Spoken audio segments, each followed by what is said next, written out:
You're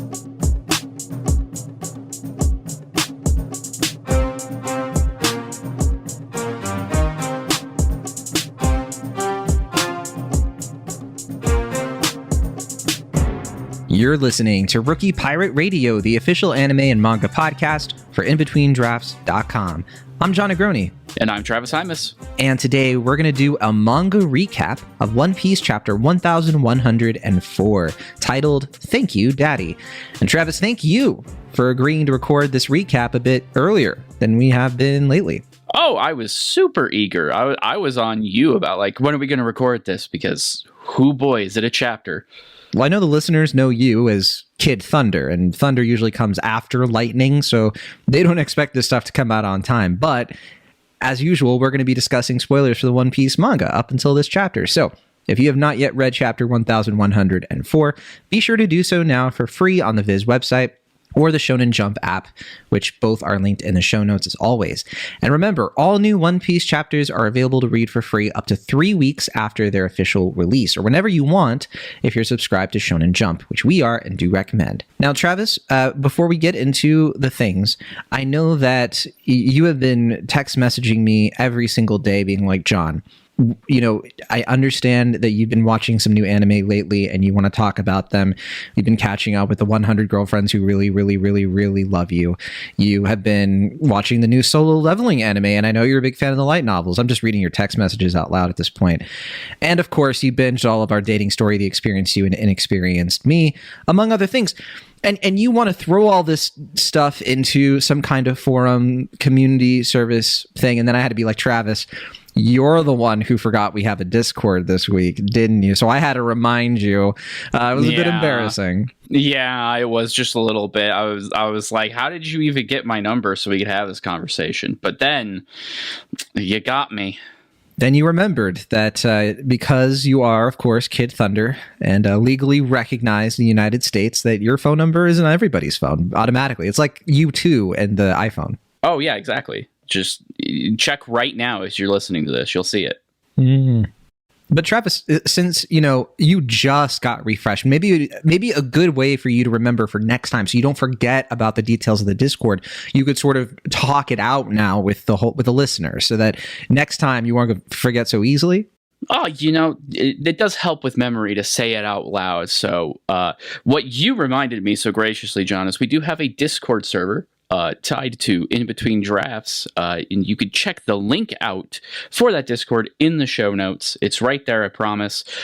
John pointed it out to me so I could go rejoin the Discord, and there you can pop into our anime channel and talk about everything that you're watching currently. We have a comic/manga channel, so you could pop in there and get ahead of the game if you want to talk about the stuff that hasn't quite been animated yet, Sakamoto days, and we have channels for everything.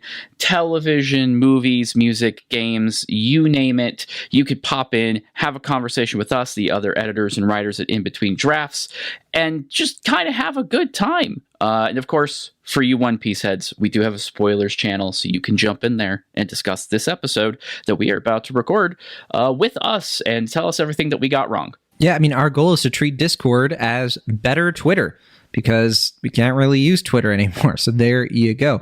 Check out the Discord. And by the way, Travis, is it true that we also have an email address?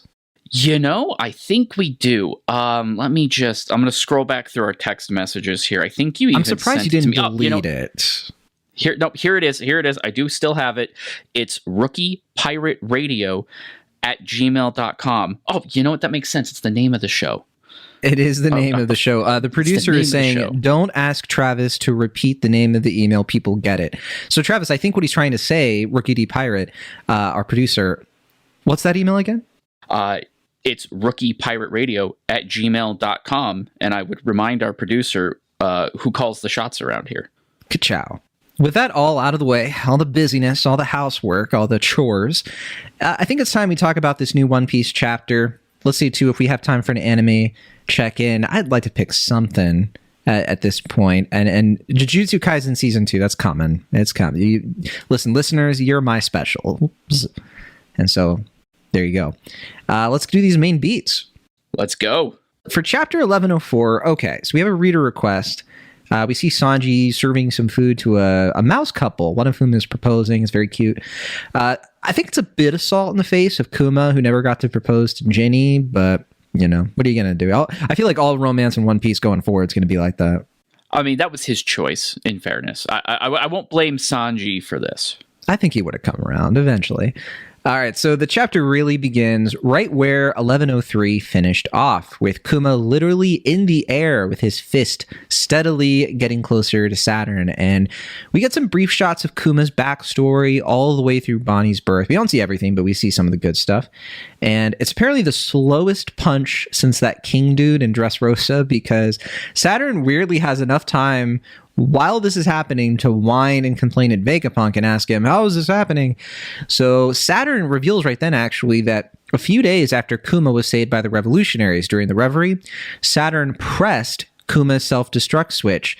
So all those things we were talking about is like, oh, maybe he's going to use the self-destruct switch. Nope, it was already activated, which we probably should have thought about in retrospect. Would have made sense for them to do already. And so also this might be a secret, because I don't remember Akainu even mentioning the self-destruct switch or that being surprised that Kuma's even alive. I'd have to go back and check. But yeah, this might have been something that they kept from Akainu, the Gorosei did. But anyway, nevertheless, Kuma's hockey-coated fist makes impact with Saturn, and in a big way. He sends Saturn through a bunch of buildings on the island, and Saturn even loses his arm. We get a better glimpse of Kuma's face at this point, which still looks pretty injured from Kainu's magma attack. And because Saturn has been knocked back, the Straw Hats, Vegapunk, and Atlas are all able to move yet again.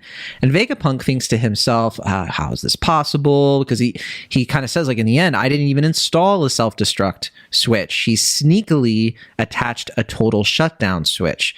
He couldn't bring himself to let the world government use Kuma as basically a suicide bomb. And this total shutdown switch, it should have put Kuma in a vegetative state. And as Vegapunk reasons this out, Kuma embraces the young crying Bonney, and the two finally reunite. Vegapunk then declares there's no logical scientific basis for Kuma even arriving at the island and knowing Bonney was there in the first place. And he's actually about to mention a clue for how this might be possible as it relates to something remarkable about the Buccaneers, noting that at one time, and then the panel switches over to Kizaru, so we don't get to find out what that is. And Kizaru says, it's over. And then we see Sentomaru, who appears to be back on his feet. Luffy has mysteriously disappeared. And then we cut to Bonney thanking Kuma for all his letters and telling him that she looked at his memories and calls him the kindest, most wonderful man in the entire world, which of course the entire One Piece fan community agrees with virtually unanimously. However, this happy moment is instantly vanquished by Saint Saturn, who has already regenerated himself. We even see his arm coming back in a form with some kind of like wispy demon-like aura almost. And Saturn yells at Vegapunk to explain the situation. Vegapunk argues that it could be the power of love, which kind of comes off as a joke until Saturn actually seems to take that seriously and calls it a flaw in the human form, an error in programming.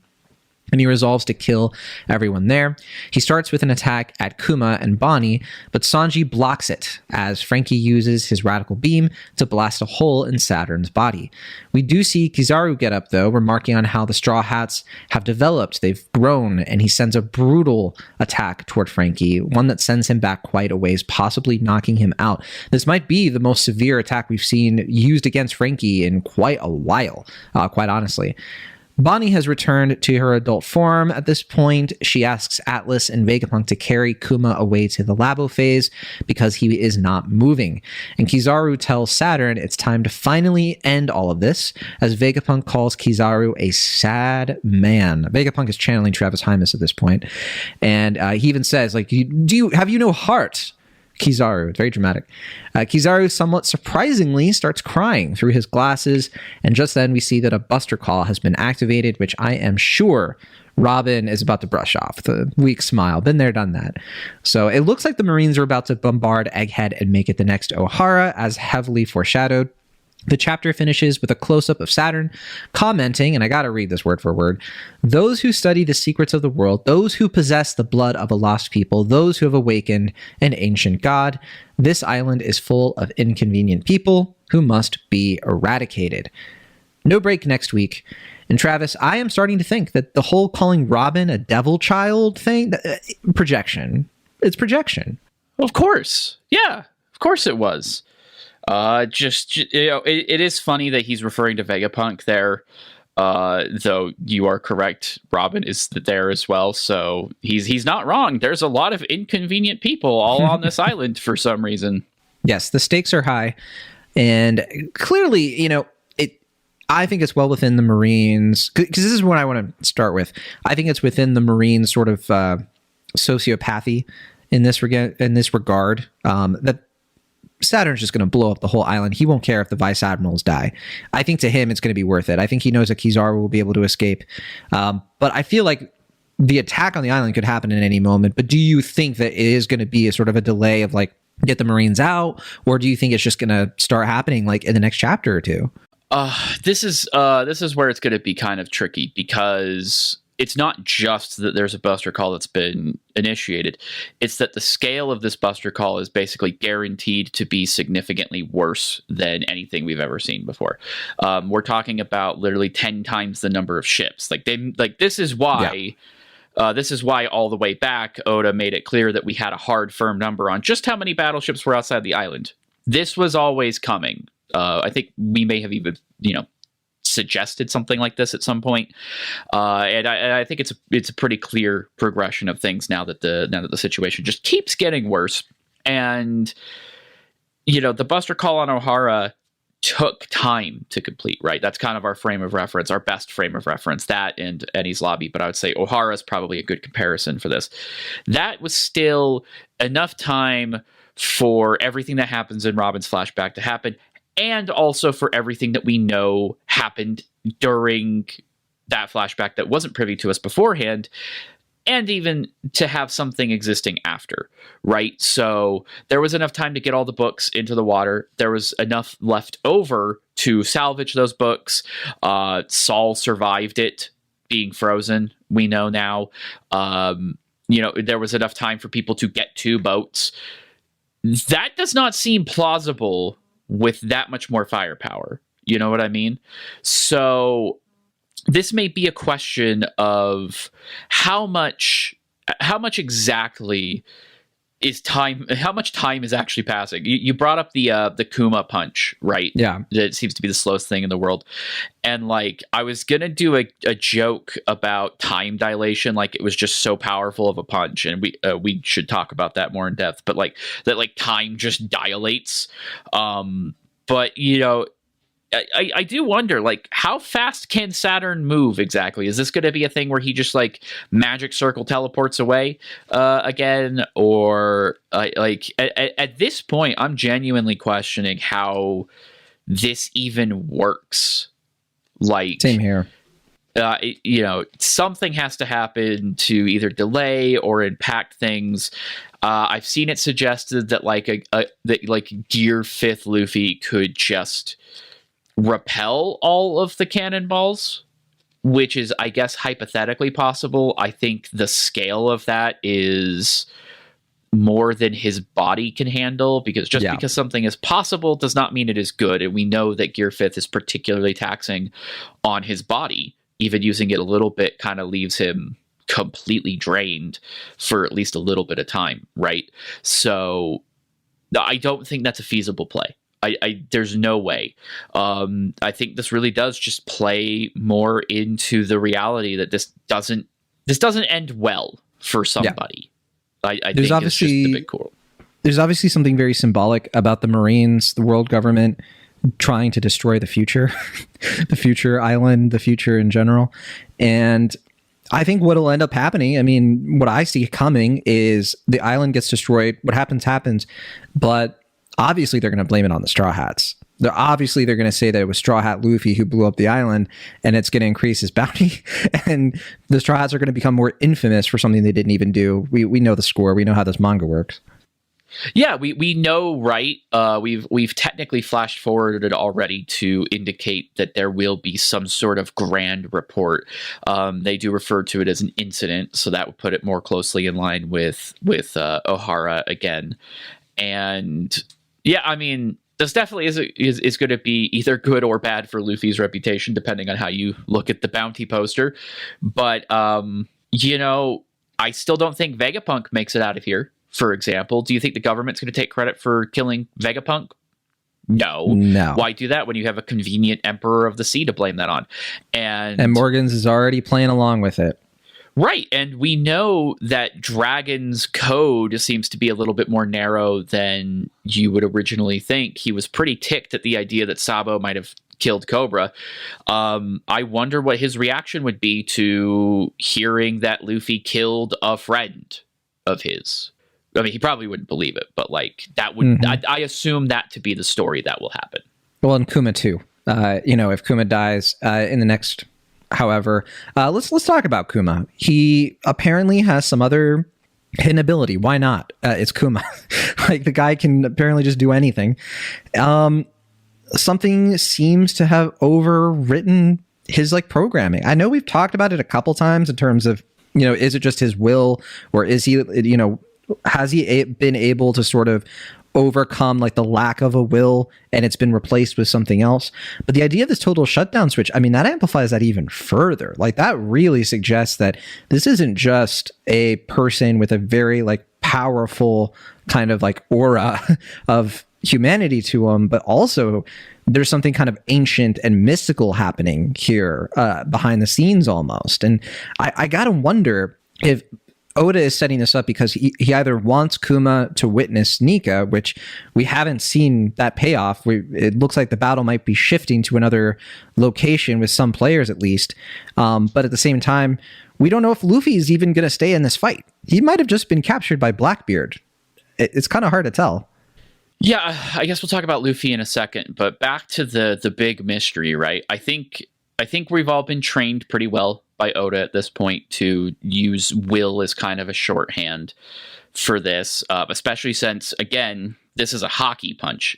I don't think at any point during the flashback, and correct me if I'm wrong here, I don't think we ever saw Akuma using hockey. Not that it would surprise me that he used it. That's not really the issue here. If he did, it was off screen, because a lot of the action we see him, it's and then he destroyed the entire fleet, and then he just defeated the king. It was never depicted.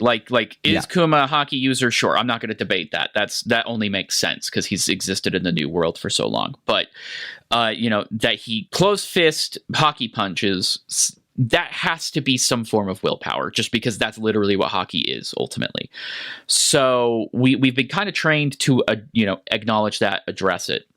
But the implication that it is something about the Buccaneers, and I think we can all kind of draw the line, chances are good that that's who the previous Nika fruit holder, the previous Joy Boy was. I think we can make that comparison safely without causing too much grief with people. Yes. Popular theory.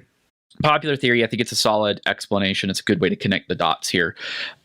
So there's something about them that the genetically bloodline elements, right? It seems to be the implication here because it's coming from Vegapunk, that allows them to persist in some way. Maybe it's I'm loath to bring up My Hero Academia in this because it's technically not a spoiler anymore, but it's where a lot of people fell off. But there is the implication later on in My Hero Academia that certain powers have vestiges of their wielders attached to them, and that those vestiges can persist beyond that wielder's death. So, kind of playing into what we talked about before about could Kuma be influencing his devil fruit's state? Maybe it's not that complicated, or the other way around. Maybe it's not that complicated. Yeah, we talked about this last time of how it could be a Zoan, and you were wondering if there was a will to the devil fruit that was helping Kuma or bringing Kuma back, and I still think that's a really strong argument. Yeah, or even that they were meshing in some way, or he was creating one to carry on. I wonder if maybe it's not that complicated. Maybe the devil fruit isn't a factor in this at all, but maybe just something about the Buccaneers gives them the ability to be aware of their soul, for lack of a better term, or their nature. This entire arc starts and this was just animated too, just to drive that point home, with Lilith lamenting that despite everything that she's done to these modified sea beasts, she can't undo their distinct nature. Like that shark is going to try to eat the ship no matter what she tells it, no matter what she does. And obviously that we all kind of knew that was setting up some sort of thematic element. And I think this is what's paying off here, is whatever the answer to that is. And I do think Vegapunk was being a bit of a catty biatch there with Saturn, which I kind of appreciate, with like if it makes you feel better, I'll tell you it's the power of love. But maybe that is it, because it's a guiding principle through like this like idea of inherited will and everything. It is usually attached to some sort of affection for somebody or affection for something. There's something there. I don't know what to quantify it as is the biggest thing. We're really missing some key words there. Yeah, I want to make a distinction here, which is that I think there's a different thing. There are two different things going on. I don't think it's the same. The idea of him overcoming the vegetative state and also like having this instinctual, I think that's all, as you're saying, related to like his will could never really be fully stamped out. It's a big, fist in the eye, of the world government, Saturn in particular. But I think what's happening with him being able to knowing where Bonney is and going to the island, I think that is something different. I think that's where the Buccaneer stuff is going on. I don't know what it is specifically. Maybe the two things are even related, but I think that is different. I think that it has something to do with his lineage, and that the Buccaneers at one time were able to do something. They were able to go somewhere. Laugh Tale, they were able to just know where something was without they shouldn't have known where it was or that it was happening. And if that was in some way related to Joy Boy and like finding the One Piece and stuff, that would be pretty huge. This would be a huge clue toward that mystery. What if I'm grasping at straws for this one, but what if it's grasping at straw hats? Yeah, right. What if it's like being able to have those relationships serve as some sort of wayfinder, where like the Viva card? Yeah, exactly. Where they could, the connection that they had, because whatever it is, it's a Buccaneer trait, but it's not necessarily something that is exclusive to Kuma, because he zeroed in on Bonney, who is distinctively, as we've very much made clear, not a Buccaneer, right? So not necessarily something between Buccaneer to Buccaneer, but maybe they can actually form a spiritual link that serves as a waypoint, like a navigational waypoint. If you want to buy into the idea that Joy Boy was like the head of the ancient kingdom, if you want to go with that theory, and like the king, it was king, but it was really more like a pirate organization of sorts rather than a physical location, which some people have theorized. That would make some kind of sense. It would be, we could be all over the world, but we're still connected to each other. And we could still find each other. And you don't necessarily have to be an expert in the sea. You don't necessarily have to map out the world. You don't necessarily have to have like the log poses and everything, or even the Vivre cards. It's an instinctual, spiritual thing. It's almost like in Bleach, where like somebody with like really intense pressure just simply exists, and everybody around them could feel that just instinctively, like a sixth sense kind of thing. Maybe it's something like that. That would allow them, I would think, to create a place like Laugh Tale that couldn't just be easily reached. Right. It's like, even if you have the 4 poneglyphs and you can read them, it's not just that they point to a location, but they tell you what you need to know and what to look for so that you have that waypoint. Right. And I think it should be something along those lines. It should be deeper than just like, we need to find the things that point to the things. And so I really like the idea of, this being some setup, some foreshadowing you could keep an eye on. Now, there are plenty of alternate theories we could go for. Just off the top of my head, it could be that Buccaneers are able to see the future or something. And, it could be that Buccaneers just have like an ability to sort of like be like, have a connection to the Iron Giant that was on the island and sent messages. There's all kinds of things you could throw at this, but either way, the point is that I think I do think it's two different things. And I don't know if we're going to get a real explanation anytime soon. I hope we do. I'm not sure like where everything logistically is going to go next. But with Luffy, that's the big question mark, because he just kind of vanished. That's not like Luffy, I don't think, unless he was like following a trail of food or something like that. Popular theory right now, I've seen this mentioned a few times, is that Caribou took Luffy and is working with Blackbeard.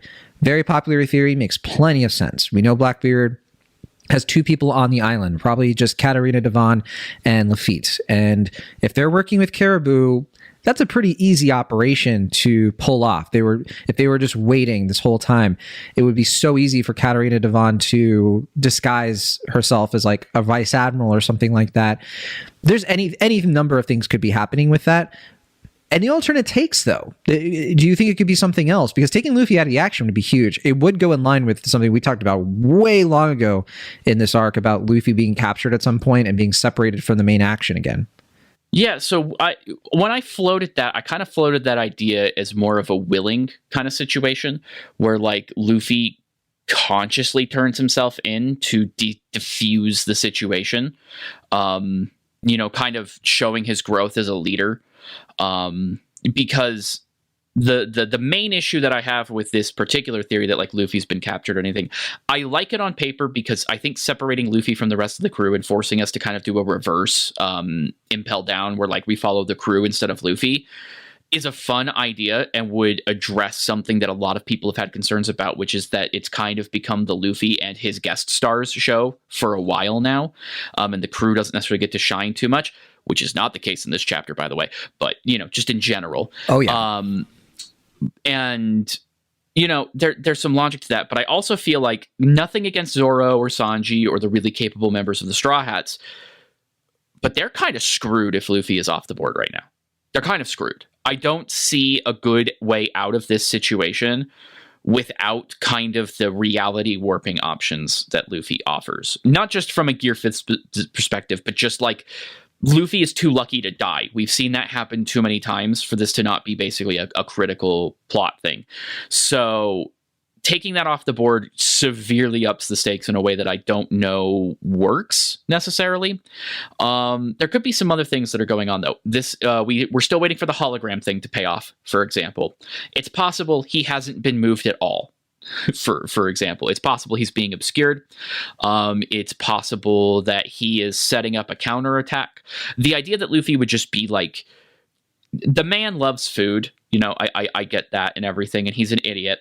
But I do not see him looking at the situation and not having at least the emotional intelligence to understand what's going on. I don't think that he's going to just walk away and be distracted by something, especially just the fact that like Franky and Sanji are there and in danger are enough for me to be like, Luffy's not going to wander off right now. Just because like normally Franky, Sanji, yeah, they can take care of themselves, but they weren't until this chapter. They were paralyzed with something, which we still don't have explained either. So I don't think he's wandered off somewhere, but I am very curious as to why Oda chose to just slip that in here in a way, especially after the previous chapter where he was specifically being observed and we had the mystery of the food. We have the food and now we have him gone. Whereas, if it's Caribou, for example, capturing him, Caribou would know that a hungry Luffy is a weakened Luffy. Giving him the food and then taking him, or letting him eat the food and then taking him, seems like a dumber play to me, because that's more likely to backfire. Unless, he's trying to use it to trick Luffy or trap him. Right. Maybe, but again, if Luffy has the choice between, getting more food and getting his cook, he's going to get his cook. We know that for a fact. The man will starve himself to get his cook. So it's a complicated scenario to have. Like it's yet another wrench in this gear of wrenches that we've created. I mean, I do think that the chapter does kind of read as they're setting, Oda setting up Luffy to have his big Goku moment, right? Of like when all seems lost and Kizaru and and Saturn are about to do their thing, Luffy sweeps in, right? And it's like, oh, here he was just recovering, that's all. And I think that's like the obvious read. That's like the typical thing. But I guess it's just like, I think where I'm kind of leaning is like, what really happens next with Kizaru? I have seen some cope of like, oh, Kizaru's now he's about to betray Saturn. No, he's not. He had an opportunity already to be close enough to Saturn to do something against him. And I get it. It would be fun for him to like switch sides because it would cause more chaos. What is he? But he's not going to do it. What is he going to do anyway? What like I know this like bit of a hot take here, but we just saw the greatest punch in all of One Piece. Yes, I'm throwing it out there now. It's Red Rock. We love it. We love seeing Charlos get punched, but this was so earned and it's so good and it's so powerful. I mean, the man loses an arm from how hard this punch is, and he just walks it off. What exactly is Kizaru supposed to do here? At the same time, I do think the punch. I don't think that Saturn is anywhere close to full health. I think the fact that his stun has gone away, he has been weakened. So it shows that there are cracks in the armor, I think. Well, sure, and he's old. That's a factor. He's no longer putting the lockdown pressure on everybody. They can move, they can act. So whatever that was about, it requires at least some form of concentration, I would assume. Sanji makes direct impact with him and is able to kick his leg away. And he's able to do it. He's able to do it enough to buy Franky the time to hit Saturn, and then Saturn needs time to regenerate from all of that so they can get Kuma out of reach, basically. It doesn't seem like he can move very fast. So there are limitations here. But again, like Franky cold cock shoots him right through the chest with a very similar kind of attack. Like, I don't know. If Kizaru was going to flip, it would not be in a direct conflict. He's not that kind of guy. He ain't that guy. And also, I don't even think it makes sense.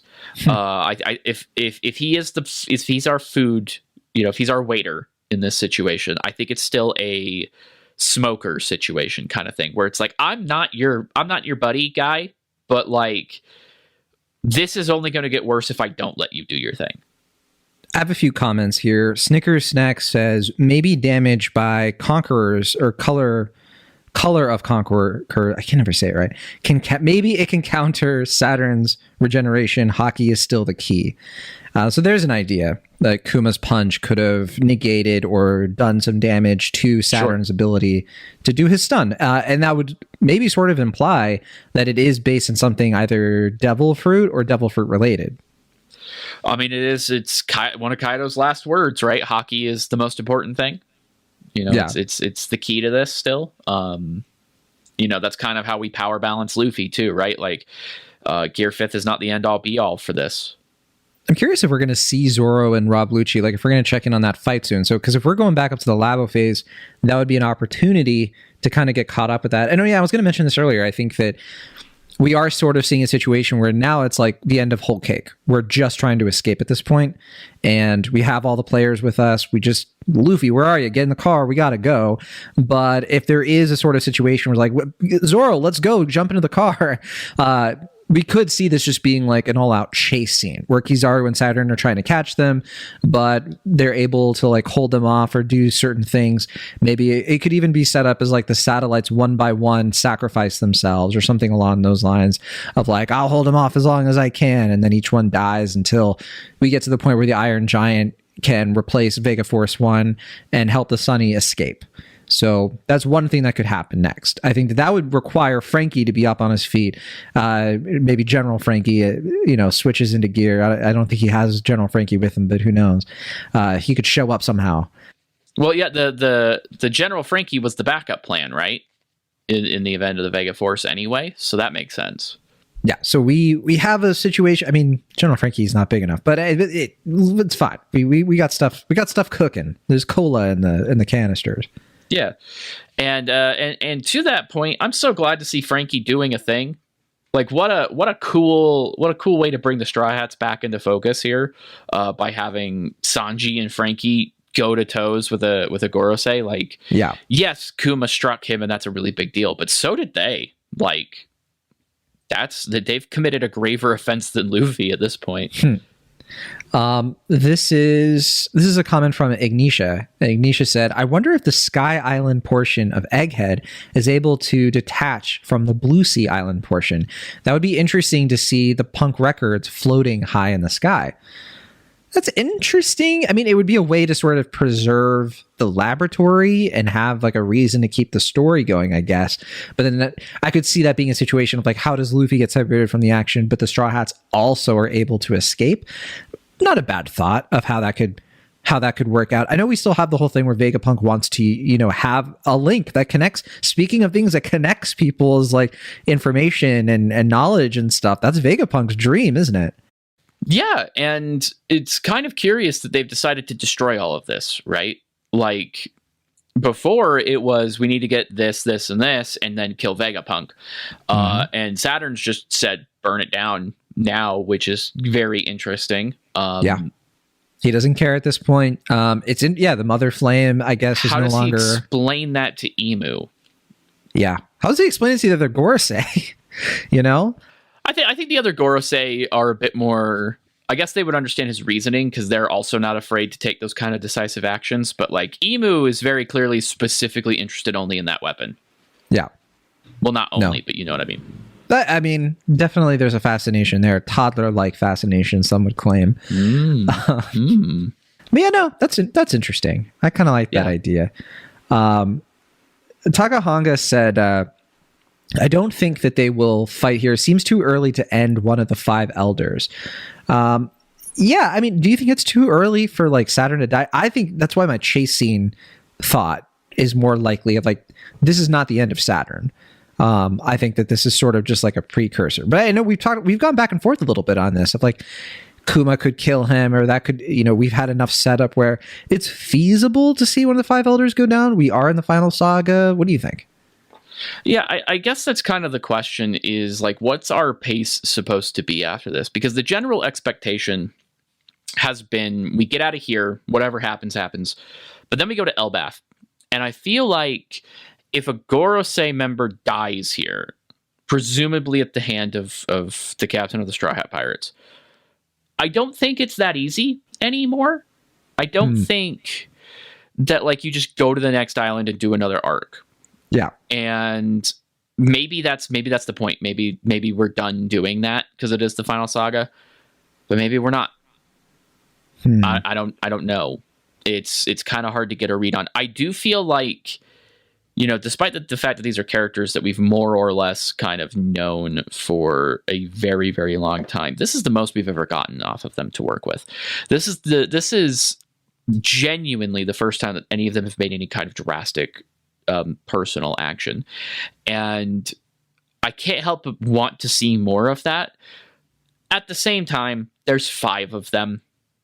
If one of them goes down now, it's not like we lose those storytelling opportunities, right? It would be closure on, I think, a very specific arc for that elder. So that's why I think it is within the realm of possibility. At the very least, I think that, speaking of things that could slow him down, we still have the Iron Giant in play. We already brought him up. He could show up. We know he's already awoke, and there you go. Like there is a being we don't know the capabilities, and what could happen there. This is from Rex Hex. Rex Hex said, "I think the way Saturn is able to paralyze people is through spider webs, considering he's a demon spider Zoan." That's a great theory. I think that makes a lot of sense. Of like, instead of it being a thing where it seems like a one shot, like insta defeat. It's like, if you can avoid those spider webs, then you're not going to be in trouble. And if he had like already like set traps or something, and that's why he was able to control everybody so quickly. Yeah, there's all kinds of things you could throw out there, and why he wouldn't just be able to make eye contact with people far away and stop them. Speaking of making eye contact, he blew up a guy's head with a stare, and that hasn't come back at all. He's thinking about it. Give him a second. He's thinking about it, right? He's having some fun. He's playing with his food. Like again, that's kind of a part of why I don't like just want him to go down, because like there's so many questions that we normally get answers to before this stuff gets before it gets closed up. Like we're in this weird state, and I can't really think of a time where it's felt like this before. Maybe Marineford, but like if this ended in 2 chapters, I would believe it wholeheartedly. If it takes another year to get through this, I would also believe that. There's just so much going on and only so many pages in which to do it. Like every single week, there is a new wrinkle added to this, even as the story actually progresses. And then you realize the story hasn't progressed. You're right. Zoro is still fighting Lucci. That was 6 months ago. All of this that we've experienced for weeks and weeks and weeks has been happening within the span of time that it's taken Saturn to lift Bonney up into the air and ruin her life. Yeah. It's been a couple minutes at most. It's been minutes. And like, obviously the point of this is to fit in as much time. And this is hardly, the end of Wano where all of that somehow happened within like 6 hours, maybe. But like, I think it was overnight. So I think it was more like it was overnight. 8 or 9 hours or something. But even that still feels like a lot when you consider everything. And here it feels like we're just pushing that even harder. And it's getting really, really tight.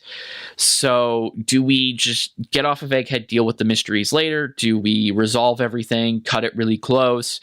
I just, does Vegapunk live?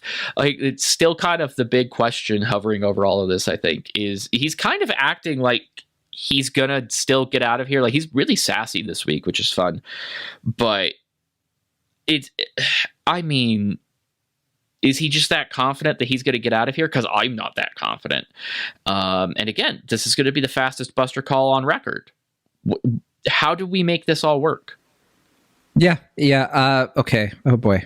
Here's something from Adams K0. Kizaru might have been saving Franky by kicking him out of the fight. Give him a second, Travis. Their beam put a hole in Saturn, and that would have earned him a more serious counterattack. Okay. First of all, Sanji though. So like, it's not like Kizaru did the same thing to Sanji, which you could argue that Sanji's too fast or something, but yeah, more serious counterattack, right? Like Sanji kicked him and then Franky immediately fired. So like, yeah, I'll be able to do this on this. But if you want to say like which one of those hits is more extreme, probably Franky's actually. So like, I could see the logic in that. It would take Saturn longer to regenerate, that kind of thing. But he does. Like, he does it off screen. Like, at the next moment we see Saturn, there's no hole anymore. So, yeah. Yeah, he's like halfway filled in already. So it's kind of like, I think the reason, just to give some credit to that, is like, he is sort of praising the Straw Hats as he does what he does. And so, okay, fine. Like, it is kind of similar to Kuma almost. But that is the farthest I would possibly dare go comparing Kizaru to Kuma. I feel disgusting even approaching it. even approaching it. And Vegapunk kind of hits him with the like, you don't have any heart, you're a monster kind of thing. And if I was trying to get one over on just the worst kind of guy, I would probably be a little bit of a creep. You know what I mean? Like, if Kizaru was just like playfully like patting around these guys like, oh, I gotta go deal with Sentomaru because it's always, there's always kind of been this mean streak to it a little bit, like, oh, let me go ruin this guy's day, oh, let me go kick this guy, oh, you're getting so strong, why don't you show me how strong, like kind of machismo almost. Yeah. And I can't help but get the sense that maybe, just maybe, that could be a smokescreen. Because Saturn is probably going to question that less if it's, seeped in a little bit of that same kind of disdain that he himself shows, versus like the crying, like, I don't want to do this, don't make, like, he's gone away from doing that now that Saturn is here, right? It could still be an act, I guess is what I'm saying. Well, that's the last thing I want to say about it. Let's wait and see, because I'm tired of going back and forth on it. I feel like a ping pong ball.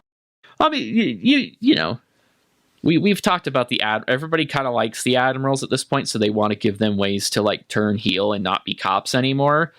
But like, they are, there's sometimes it'd be like that. Yeah, they didn't become admirals accidentally. Okay. Black Knight Halberd 42 said, gotta be real, I don't know if Elbaf can top this. A good lore drop is one thing, but I don't see it matching the catharsis of Kuma's life building up to that punch. I think Elbaf can, but there is something to like, how do we go to Elbaf at this point? I know that there are two prominent modes of thought on this. Elbaf could be kind of a Wano-esque arc where Prince Loki is like the main character and you kind of go through the typical One Piece thing. But there are a lot of people will be like, we're done with that at this point. I mean, this is the final saga. Egghead has not been a typical chapter. If anything, Elbaf could be sort of like the next Impel Down or Marineford. It could be something that stages a huge event. It could also be a stopgap. It could be like a Zoe, where we're going there. It's a detour that sets up a bigger thing that's about to happen. And that's where I personally lean, because I agree. I think that this whole arc has been way too blockbuster. Yeah, remember when we thought Egghead might be that might be the stopgap? I think we're well within reason to assume that, right? And I just think that it's a signal that like it is unlike any other arc. We never get sagas that kick off with arcs like this, but it could, at the other token, it could be Oda saying like, well, yeah, get used to it. That's what this saga is. Like we're not doing anything that's like small anymore. That's not what we're here for. Yeah, like this is a place where a lot of new things have been happening. The cover story that we did get played directly into current events. We haven't had a cover story since, and it's been a while. It's been almost too long, to where I'm like, are we even going to get them? We have multiple flashbacks. We have the cutaways, the stuff that would normally be cover stories or would be covered after we resolve the arc, are entire blocks of chapters happening in the storyline. Like, this is not what we are used to. So trying to just predict what's going to happen next is very difficult, because it could literally this time around be anything. I do think that de-escalation is necessary. I think you do need your diamond is unbreakables in the span of things to kind of slow things down, because if you never do that, it becomes draining. I think you need sometimes those kind of lighter moments to fill in the gaps. If Elbaf is kind of a lower stakes thing, we go, Shanks is still there. I don't think he's going to be there, by the way, but Shanks is still there, and him and Luffy reconnect, and that's all good and emotional, and they have a good old fashioned Davy back fight or something, and it's a little bit sillier. That's not the end of the world. I think it's a necessary point to kind of give us a moment to exhale. There's a lot of inhaling happening over and over again here. We've just been holding our breath on a lot of bubbles to burst, and Egghead has been bursting a lot of them. So it could be useful to slow down, but again, that's all with the understanding that we just get out of here. This doesn't end with a feast. This doesn't end with like okay, here's our next mission. It feels like we barely get out with the skin of our teeth, if at all. I do want to kind of settle on a couple quick things before we go to the Discord. I think that seeing Bonney, Freudian slip, Bonney in her kid form with Kuma, we glossed over it a little bit, but it genuinely brought me to like a very emotional place, like telling about the letters and, seeing her, like her real form. I mean, it's wild to me that there are still some people somewhere, Kin Thunder fans, who actually think that Bonnie's not going to join the Straw Hats. It's wild to me, really. But, I'll never forget, like Bonney, what we've been through. And also, man, kudos to Sanji, who I think, who comes in clutch, like him and Franky, obviously, but that kick, like, great Sanji moment. This is to me what signals that we're really in a different place with these characters. Sanji's not, his nose isn't bleeding. He isn't doing stupid stuff. Like, he is full on, like, this is it. Like, Wano changed the guy. And I think that, like, there is progression there. It's wild to say about a manga that's 1,100 chapters in, but this is the most growth we've seen for Sanji in a long, long time, I think.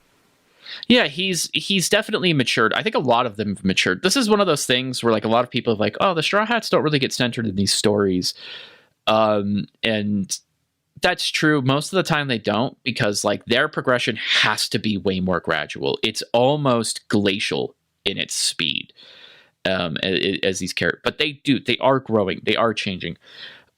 Franky has gone from a guy who just robbed people and sat around his shack without any pants on, right? And just was a dude, to this guy who has in his heart of hearts, this hard-boiled dude who has owed Kuma a favor this whole time. Yeah. And he gets to potentially make good on that. And so he just puts his whole self into it and commits a gravest crime without even thinking about it. Just like, they didn't see the flashback. They don't know what we know. Yeah. And Franky doesn't need to. And I think that's a very Luffy sort of thing. It's a Luffy sort of thing, but it's also like, it's a good example of like the experiences that Franky has had specifically. He had his boxing match basically with Senior Pink. He saw, like he's like, oh, that's Senior Pink's fruit. Like, he's been in and out of this, kind of like indicating that time has passed for himself. And I think this is a good culmination of that. He has in fact become a guy who will put himself on the line for a man who he does not know anything about, but does know that he protected his shit. Yeah. It's like how he was in Tontata Land. The way he empathizes with other characters. Franky for me has always just been low-key awesome, just all around. Like, he's just been a character. He's like, you can always rely on him. Before Jinbei, he was the elder statesman. He was the oldest of the crew besides Brook. But like, in a way that was like different, in terms of his experience. And Franky is like the Fonz, right? Like, he's your cool older brother. There you go. Yeah, cool uncle. Whereas, Brook did have a lot of experience. I shouldn't say that, but like, you know what I mean. Yeah. Brook is like your. I'm gonna go for a Full House reference if I may. Here we go. Okay. Franky's Uncle Joey, right? Franky's Uncle Joey, but Brook would be Dave Coulier. You know what I mean? I forget who even plays on that, but no, you know what I mean. Uncle Jesse. Oh, that's what. Franky would be Uncle Jesse because he's more like the Fonz. I get what you're saying now. He's Dave cool, Coulier right? played Uncle Joey, which would be Brook. You're right. You're 100% right. Yeah, the comedian, performer. Yeah. But I feel like they both have a lot of Uncle Joey in them, but that's enough of that conversation. Franky always comes in clutch, and that's why it's been hard for me to have the theory that he's going to die and become the Sunny. But, that's another thing for another day. But it's great because we've seen Franky get his moments. He got a 1v1, it was fine against Sasaki and Wano. Okay, sure. But I mean, we haven't seen him really get to shine and much besides Dressrosa in the New World. And that was his big, New World, Wano arc kind of moment, more so than Wano, I think. But here he really is more fundamental to the arc itself, which is like much needed for the character. So I think that's pretty great. I do think. Oh, I was going to say, it's like, I do think there's still going to be a moment where he's going to be necessary because, again, I do not see a world where Vegapunk makes it off this island alive. I do not see how that's feasible. The arc starts with Franky failing. The anime does a good job of really highlighting, like, Franky is the one who has to save the Sunny, and he fails. Like, if not for Lilith, like, the Sunny would have been eaten. Yeah, and it's all from his perspective, which is really cool. And I think if Vegapunk leaves anything behind, Franky is going to be instrumental in salvaging it. Yeah. Because he already understands how Vegapunk thinks. Yeah, so like taking the Vegapunk role and all of that, it would be a very powerful thing to do thematically. Okay, for sure. 1104 spoilers. In the One Piece spoilers chat of the Discord, we had some chatter. We can address a couple things real quick before we go. So King of the Pirates said, love to see a new contender for the best punches in One Piece list. You've already mentioned one of them yourself, Travis. And I kind of joked around about the Buster Call, you know me. Quediton said, investing in Franky stocks. So yeah, everybody's on the same page there. I do have this kind of like little fun, stupid thing I said so it could be that the One Piece isn't the friends we made along the way. It's the friends we didn't make. So it would just be all Luffy's enemies attacking him all at once. The end. I like to have fun in the Discord. These are the things that you can maybe want to actually avoid. But if you want to see King of the Pirates' perfect response to that, then you can go in the Discord. Hippo asked, do you think Enel will come down from the moon to join the main storyline? I think that's a given. It's got to happen. Yeah. 100%. They never animated it, did they? It's inevitable. They didn't. That's, all it takes is an episode of catch up. It's fine. Yeah, that's what I'm like, would they have to animate it if they did that? Like, go back all that way? Maybe. I mean, it'd be fun to see in the new art style. Okay. Okay, so to respond to this, I'm gonna pull out one of my tin hat theories real quick before you go back to the other Discord comments. The way Saturn keeps talking about mortals, because he says men, but he doesn't seem to be referring to like humans, because he includes like the Buccaneers and that and stuff. Yeah, I feel like he's referring to men as like mortals, and that could be just like he perceives himself as a god. But I'm gonna go one step further. What if they're aliens? What if we've mentioned that before? This is Naruto, in fact. No, yeah, I think we said that already when we were first talking about the idea of the yokai. We were like, oh, in One Piece terms, this could be like they came to the planet, and so I think that's a great way to go, great road Just to go down. Moon people, you know, some sort of maybe not moon like, people, I maybe feel even like farther away. Yeah, I mean, it's probably more of a spiritual thing, like they see themselves as like a godhead or something, but like the origins of the Gorosei and all this is definitely interesting to me because they at least have eschewed humanity if they are in fact humans.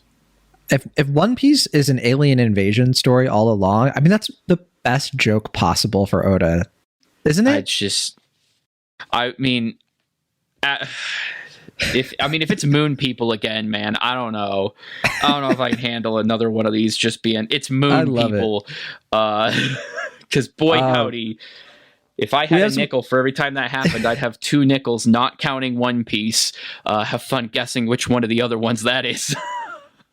We have some other fun stuff in the Discord, some fun like memes and just like overviews of people's thoughts in the chapter. And yeah, I mean, and we have a theory here from Hippo about the dialogue about the Buccaneers. So Hippo said, trying to complete Vegapunk's dialogue, for at one point in time they fought against 20 different kingdoms. Maybe the ancient kingdom that opposed the progenitors of the world government was the Buccaneer kingdom.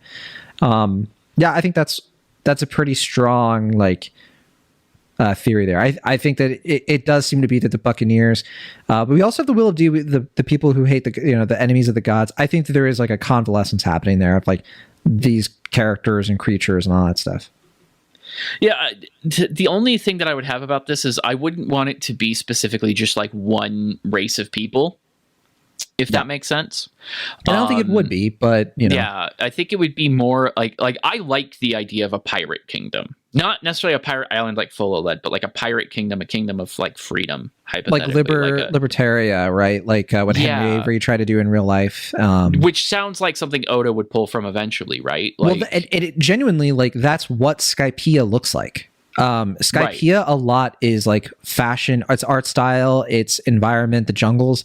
It's straight out of like Henry Avery, who was like the king of the pirates, who the first one who like had a whole pirate kingdom, and like all these crews sort of came together and there was a place for them all to live, you know. Luffy's dream, what if there was a place for all pirates to live together or something, you know. There's all kinds of things you could do there. Yeah, it's one of those things where like I would assume, and this is, you know, just me kind of like applying myself to this, but I would assume that with all of these different political things happening and all these different kingdoms that we've gone to, good and bad, different examples, I imagine whatever it is about this ancient kingdom that required it to be eliminated, you know, for whatever reason, that there's some sort of prescription there from Oda in terms of like, this is what I think an ideal world could look like, or what, or a closer to an ideal world. Yeah.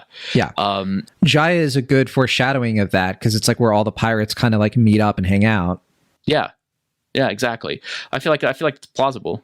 Yeah, I mean, I think you can take a lot of the theories about Skypiea being related to the One Piece and like all that stuff. I think you could put it in a big old stew, and a rookie pirate radio stew, and have some fun with it. So I guess that's a good place to leave it off, because I think we've chatted a lot more than even I expected, and I expected to chat a lot. Probably don't really have time for an anime check-in here, but since we are a bit out of time, but I do just want to say, Trev, I'm going to pick one. I get to pick one present for Christmas Eve. Here it is.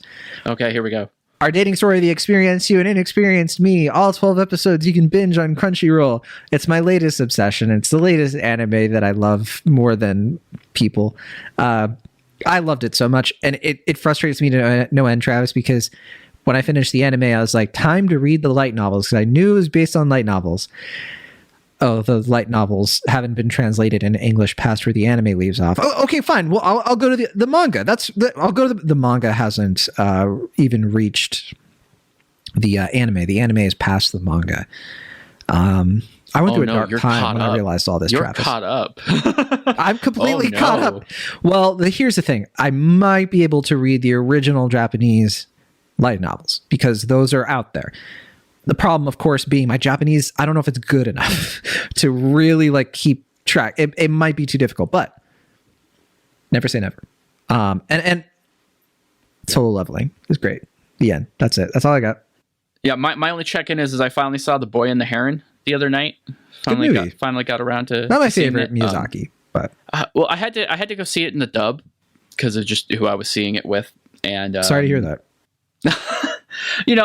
Robert Pattinson put his whole Pattinson into it, and it was his performance is genuinely fantastic in there. And generally, the Ghibli dubs I think are better than I say that not like there haven't been excellent dub works in the past like decade, but like if you compare it to like older stuff. That being said, I think I have to run this one back in sub because there's some choices in the dialogue. I don't think they're translation errors because that seems unlikely, but like I don't know if just like the selection was exactly right to match the explanation of the story or anything. So I feel like it was hurt a little bit, kind of held it back. So I think I got to run it back and see if it's if it's me or if it's just the way I took it in the first time. I watched it in the sub. Good. I watched it in the sub and I had some issues with certain things. So it might not just be that, but it'd be good to check back. My main thing with the whole, I don't love the title. I just feel like the title isn't right. It doesn't really evoke what the movie is. I like that the original one was for here. Yeah. The original one was like, "Can I live?" or how do you live? Or something how do you like live? that. It's the book that he reads in it. Yes, and so I think that was better. But whatever. It's a good movie. It's Miyazaki. It's Studio Ghibli. You're gonna get a great experience, and hopefully you can watch the subs. It's magnificent. Yeah, it's still. Yeah, I'm gonna run it back again. I'm gonna try to see more theatrical runs this year of animes. They put them out. And if you love bird teeth, you're gonna have a great time. Yeah, right. Yeah, if you love bird teeth, we'll see you on the next Rookie Pirate Radio. 11:05 should be out next week, and we'll be excited to talk about it as usual. For the next break coming up, I believe we have Jujutsu Kaisen Season 2 on the docket. But if you go to the Discord or email us, you can let us know if there's anything else you want us to have in the mix of stuff to program for upcoming conversations. But thanks for listening, everybody. We'll see y'all later.